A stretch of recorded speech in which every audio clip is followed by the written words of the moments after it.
Moscow says it's waiting to be briefed by Washington on the outcome of the US-Ukrainian talks in Saudi Arabia before commenting on the proposed ceasefire. This comes after KV said it was ready to accept a 30-day ceasefire if Moscow did the same. The Kremlin spokesman Dmitry Peskov also said that he didn't rule out the possibility of a phone call between Presidents Putin and Trump, adding that it would be organized very quickly if needed, while American officials said they were preparing for a trip to Moscow with the hope that Russia will agree to the ceasefire proposal. Meanwhile, UK-Ukrainian officials say military aid and intelligence sharing from the US have resumed since agreeing to the proposal just hours after the agreement. In Jeddah, Russia's attacks on Ukraine continued despite the ceasefire proposal. A woman was killed overnight in a missile strike on Syria. President Zelensky's hometown. Ukraine's deputy prime minister said 4 people, all Syrian nationals, were killed. In Odessa, when Russia attacked a cargo ship that was being loaded with grain for its part, Russia set it down 21 Ukrainian drones overnight. Here's Tom Bittman in Jeddah. The talks lasted into the night and ended with a ceasefire proposal far broader than anyone expected, demanded by the Americans and accepted by the Ukrainians. But agreeing a truce plan with only one side won't stop a war. Today, we made an offer that the Ukrainians have accepted, which is to enter into a ceasefire and into immediate negotiations to end this conflict in a way that's enduring and sustainable and accounts for their interests, their security, their ability to prosper as a nation. And hopefully we'll take this offer now to the Russians. And we hope that they'll say yes to peace. The ball is now in their court.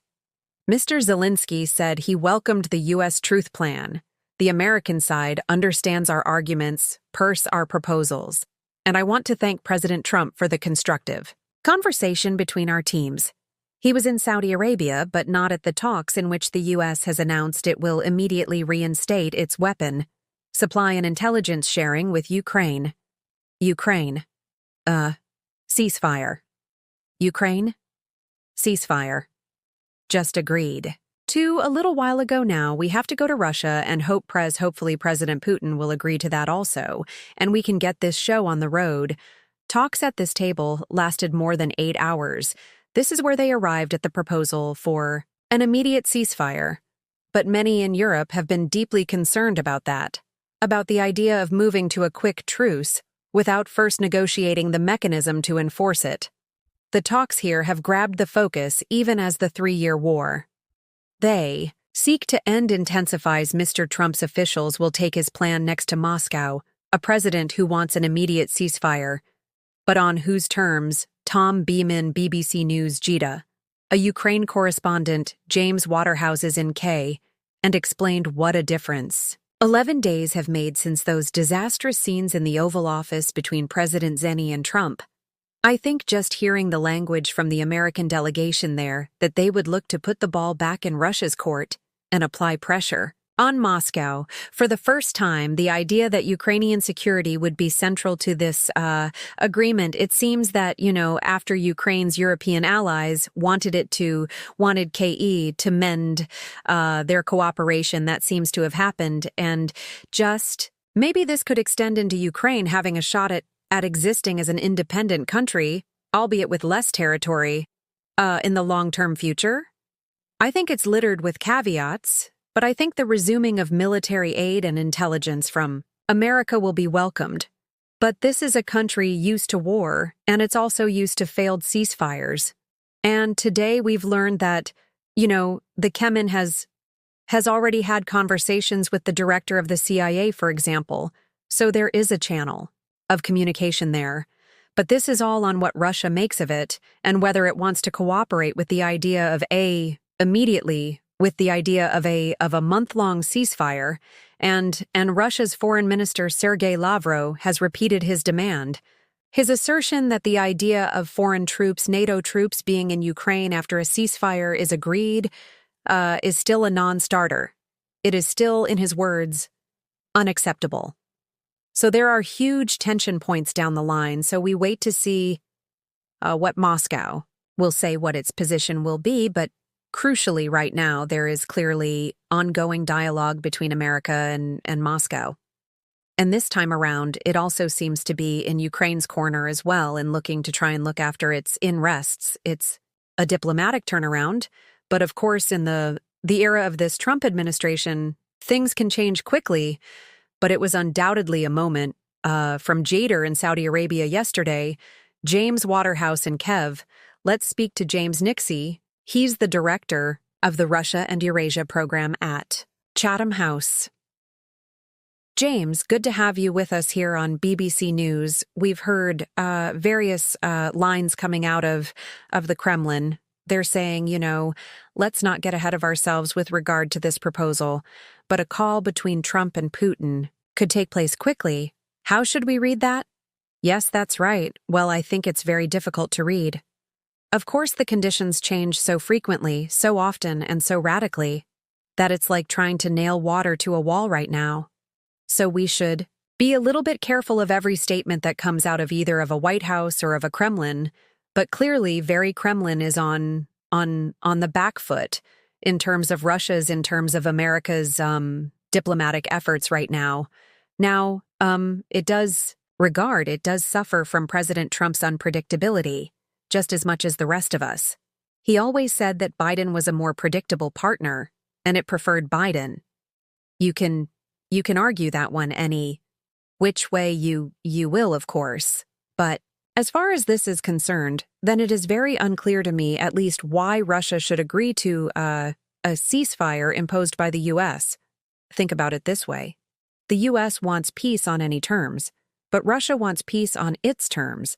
And those terms are very specific and, of course, to Ukraine's huge detriment and to refer to the point made by your previous correspondent, then it does not wish to see Ukraine exist as an independent sovereign state. That is its sine qua non, its red line. It must subjugate Ukraine. One way or another, physically, militarily, or politically, it doesn't matter too much which. But, and whilst that might be acceptable to the Americans, it doesn't necessarily need to see a sovereign Ukraine in the way that the Europeans and, of course, the Ukrainians do. Then there is a lot of wriggle room as far as the Americans are concerned. So the Kremlin is clearly considering this at length right now, worrying about what to do, not wishing to look overly obstinate, but nonetheless being quite clear that this will be decided in Moscow, not in Washington. What then can the United States do to encourage or force Russia to get on board? Well, it doesn't have many levers. And I know you could come back at me and say, well, actually, surely there are sanctions, and Trump has indeed threatened sanctions and tariffs on Russia as you wouldn't believe. So that remains a possibility, even though we see it on off, as we see it in other cases in the world right now. So the Russians will be mindful of that, but at the same time, they have shown an ability to exist throughout this war on very difficult premises. With a very adverse economic situation, they learned to counteract the effects of sanctions. So I don't think that is as important to them as their main drive of ultimately having a sphere of influence in the former Soviet Union. So the America's ability to put pressure on Russia is ultimately limited, true. It does not wish to see the U.S. go full out onto Zelensky onto Ukraine's side, but that's not as important as Russia's overall aims, ambitions and appetites. I mean, you've alluded to sanctions. Is that the only thing that we're likely to see then if Russia says, nope, we're not having any of this? Well, Trump has also said, of course, that he would be willing to arm Ukraine to her teeth. Arm it, like you've never seen it before. The usual hyperbole. And again, that would be to an extent worrying to the Russians, who are only just able to hold the line, make incremental gains in Ukraine, and incidentally in its own KK region, part of which is occupied by Ukraine. So yes, there is a concern. The war is not exactly going swimmingly well for Russia, both militarily and, of course, in terms of its perception amongst the populace at large. So at some point, Putin has to sell a victory to his people. And And if he hasn't made any significant gains, then it would be a political risk to him personally and politically. So it's the Russian room for maneuver has radically reduced in the past couple of days, and especially, of course, with the news that the Ukrainians are now recipients once again of us intelligence sharing. James, good to talk to you.